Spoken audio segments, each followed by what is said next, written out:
Hi, I'm Steve Hausrath from Hausrath Landscape Maintenance. Today we are doing a re-landscape of the Brick House Tavern and Tap in Amherst, New York. Get in and get out and rely on some of our equipment that we get from our partners at Upstate Equipment and Bobcat of Buffalo.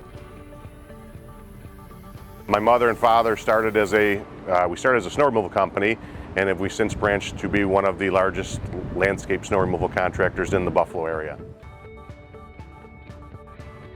We've been doing business with Upstate Equipment since 1998 with John Frenshu, and we've developed a great relationship since then, and we buy all of our machines there, all of our attachments, they do all of our service.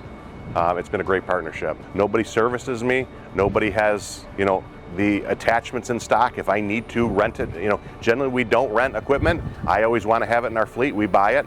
But if I don't have it, they do. We've had several instances we've had issues, machines get out of warranty and something may get neglected in service on our end.